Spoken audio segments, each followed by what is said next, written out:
حضرت علی رضی اللہ تعالی عنہ نے فرمایا 7 گناہ کبھی مت کرنا ورنہ برباد ہو جاؤ گے۔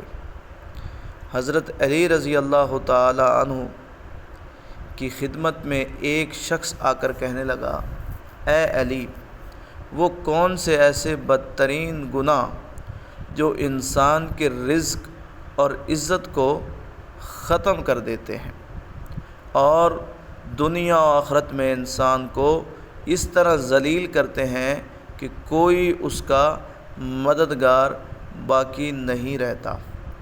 بس جیسے ہی یہ پوچھا گیا تو حضرت علی رضی اللہ تعالیٰ عنہ نے فرمایا، اے شخص، میں اللہ کے رسول صلی اللہ علیہ وسلم سے سنا ہے کہ 7 گناہ ایسے ہیں جو انسان کی دنیا اور آخرت کو برباد کر دیتے ہیں۔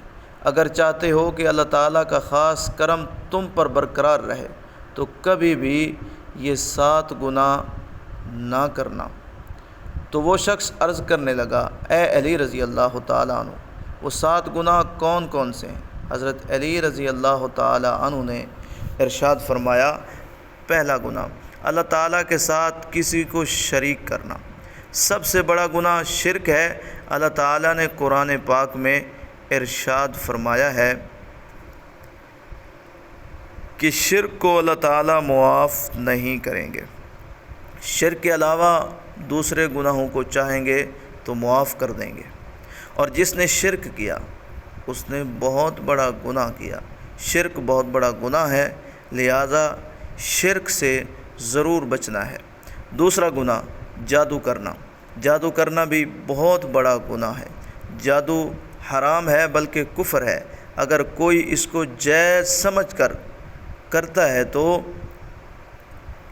وہ یوں سمجھے کہ وہ اسلام سے بھی نکل جاتا ہے، لہذا جادو کرنے سے ہمیشہ بچو، اس گناہ کو بھی نہ کرو۔ تیسرا گناہ کسی کو ناحق مارنا۔ حضرت ابو امامہ رضی اللہ تعالیٰ عنہ روایت کرتے ہیں کہ نبی کریم صلی اللہ علیہ وسلم نے ارشاد فرمایا، جس شخص نے کسی مسلمان کی پیٹھ کو ننگا کر کے ناحق مارا، وہ اللہ تعالیٰ سے اس حال میں ملے گا کہ اللہ تعالیٰ اس پر ناراض ہوں گے۔ چوتھا گناہ سود کھانا۔ قرآن پاک میں اللہ تعالیٰ فرماتا ہے، جو شخص سود کھاتے ہیں وہ قیامت میں اٹھیں گے تو اس شخص کی طرح اٹھیں گے جسے شیطان چھو کر پاگل بنا دیا ہو۔ پانچواں گناہ یتیم کا مال ہڑپ کر جانا۔ کسی کا حق نہ مارو کیونکہ اللہ تعالیٰ کا انصاف بہت سخت ہے، لہذا کسی یتیم کا مال کبھی بھی ہڑپ نہ کرنا۔ چھٹا گناہ میدان جہاد سے بھاگ جانا۔ ساتواں گناہ نیک عورت پر تہمت لگانا۔ قرآن پاک میں ارشاد فرماتے ہیں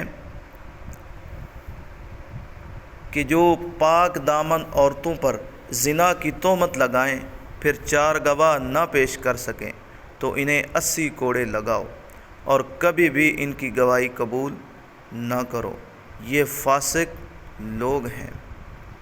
ہاں، جو لوگ اس کے بعد توبہ اور اصلاح کر لیں تو اللہ تعالیٰ بخشنے والا اور مہربانی کرنے والا ہے۔